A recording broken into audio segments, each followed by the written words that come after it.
In the last episode, we stole the carburetor and the battery out of the F2020, fitted it on the Granada and got it running, changed the fuel line to fix a fuel leak that the car had, and we left off with the car having a brake problem that needs to be addressed before we go any farther.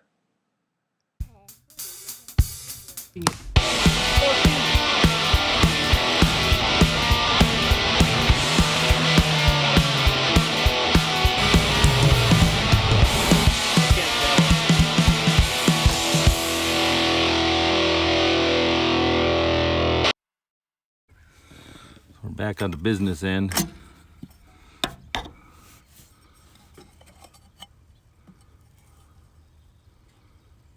Doesn't look too bad there.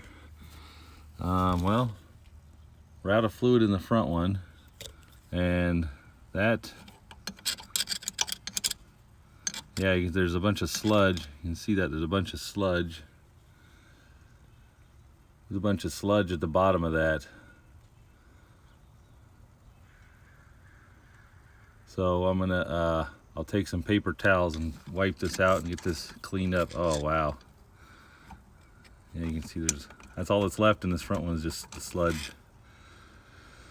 So we'll get that cleaned up. To clean this out, I'm just gonna take some paper towels and dab it in there. Definitely want to keep this off the paint. This stuff will take the paint right off of metal. So while I'm doing this, I want to try to be real careful not to get any on the painted surfaces, because it will take it right off. I really want to clean this out with some brake cleaner, but I don't want to get any kind of contaminants into the brake system. But it's kind of, I think we're kind of past that point with what's in there.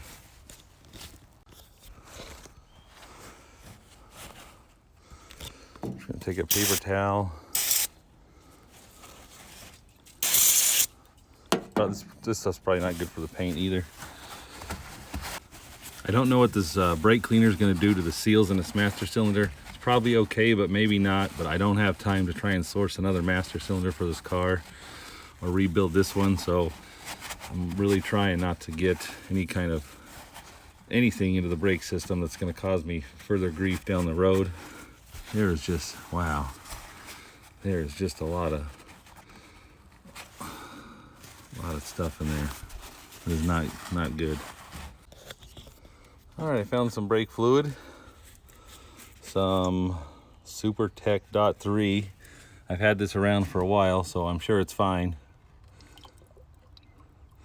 I should use .4 since this is a high performance vehicle and we're gonna be doing some racing. But this is what I found laying around in my garage, and it's been laying around in my garage for a while. Yeah, the pedal still just goes all the way to the floor.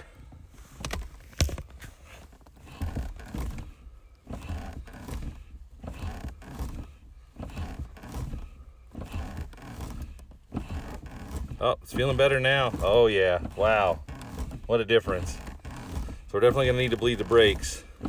The fact that it was empty, there's probably a leak somewhere. We'll have to look for that. I just noticed this. While I was sitting in here. Got a nice chew hole in my shift boot. I don't know if that's gonna be okay or not. The shift boot's not really screwed to the floor either. And it just goes right to the transmission. So I don't know if that's gonna be legal. I might need to find a shift boot today as well. All right, we're gonna work on changing the oil next. And this is one of those pans with a dual sump. So Ford said, hey, we have an oil pan. All the other manufacturers only have one drain plug on it. We're gonna do them one better. We're gonna put two. So I got a drain plug right here. I got another one in the back. Start with this one. Make sure I pull the plug there. And then to make it even better, you need a 7/8 wrench to take this off. This thing is huge. I don't know if that's so you can use an impact to put it on or what. This one is not. I don't think this is exactly. Might be a little rounded.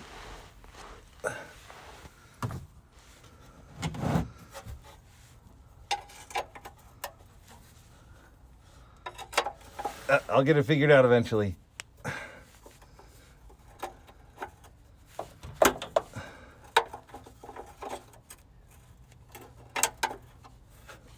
Fortunately, they put the anti-roll bar right underneath the drain plug, so the oil will hit that and just kind of splatter everywhere. Boy, that sucker's on there good.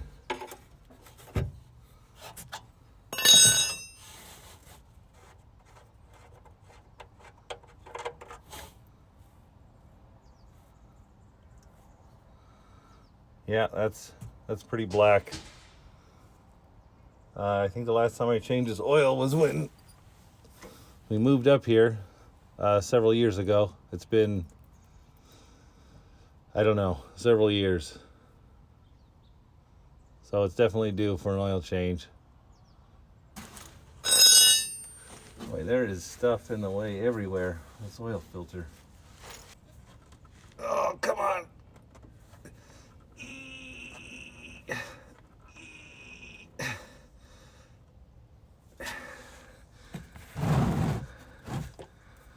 Oh, it's like a workout. Yeah, it's pretty greasy down here. To hit this with the pressure washer. All right, where'd my filter go? Right behind my head.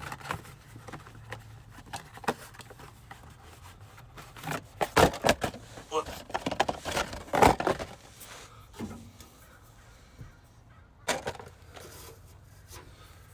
Oh, by the way, this is a, there you go, 51515. It's the equivalent of a Fram PH8A, which most Fords take.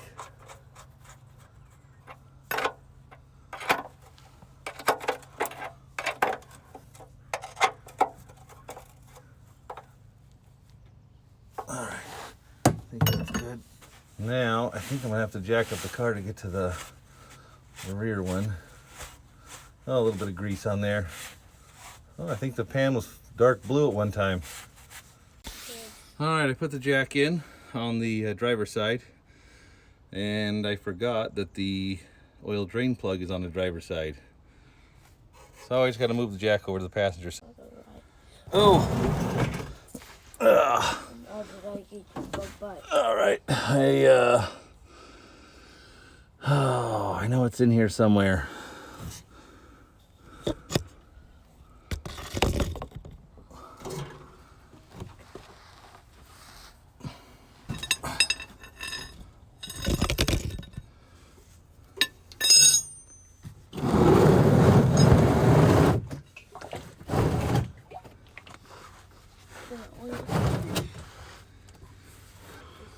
Got it, and that stuff looks nasty. That is very dark. All right, we got all the old dinosaurs out. Before we continue though, I'm gonna use this. This is an oil filter cutter. We use this a lot on the race cars. We had some real expensive engines. We change the oil off and on, and you can get an idea of the condition of the engine. I'm just gonna take the old oil filter I got off, and this will work. There we go. Just kind of like a can opener.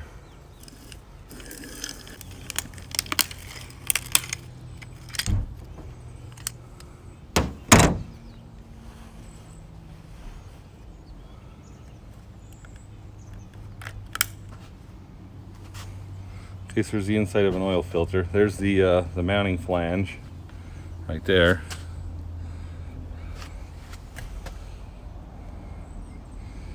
I think that is it's a rubber gasket. I think that's also kind of a relief valve too.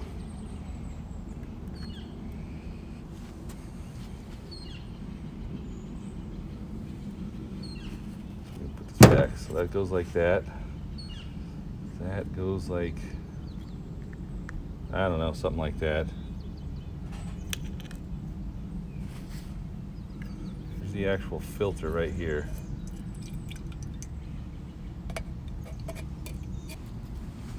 Let's see if I can find some.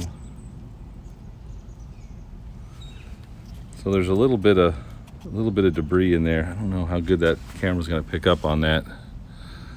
There's like a little bit of debris right in there. But it's not metal, it's just like some junk. I don't really see a whole lot of metal particles in here.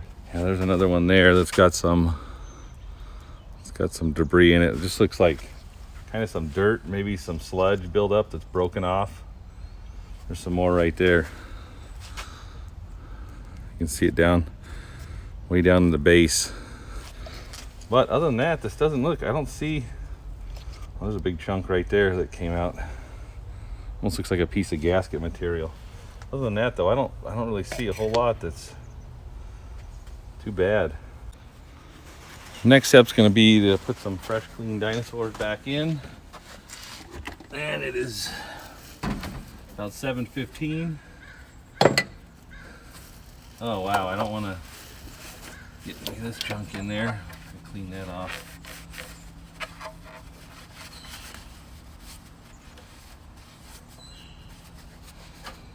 I probably should get a filter or a funnel. Probably should use a funnel for this. So we just took a bunch of dirt out of this engine. I don't want to spoil it too much. I got this funnel. It's been sitting in the backyard for a while. Let's wipe it out. Probably still some dirt in there. So we'll put a little bit of dirt back in the engine. We don't want to spoil it too much.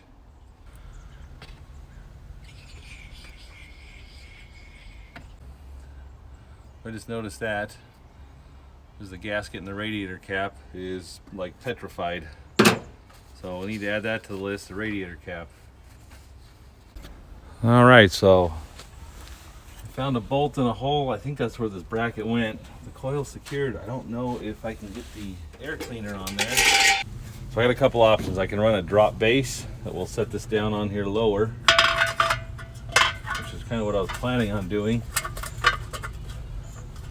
I do have the option of running a smaller air cleaner, but these carburetors tend to like the more volume they can get around them, especially above them, the happier they seem to be. I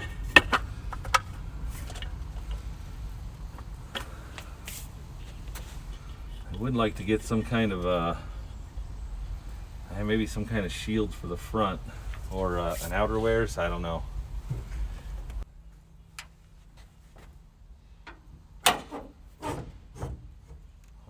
Fits.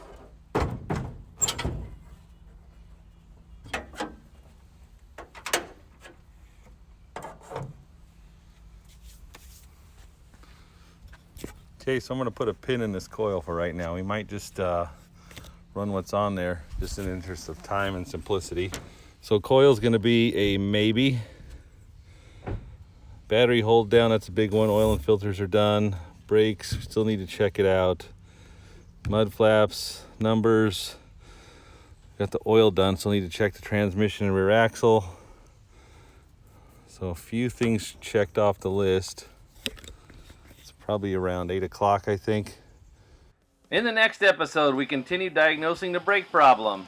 The run's pretty good. The stopping's the problem. We add more things to the repair list. I'm gonna have to look at that. I'll have to add that. I'll have to add that to the list when I get back. Seems the track straight. Oh, power steering, gotta add that to the list too. Power steering is definitely screaming. A few more items get checked off the list and then this happens. But that's it. I failed on this one. This one beat me.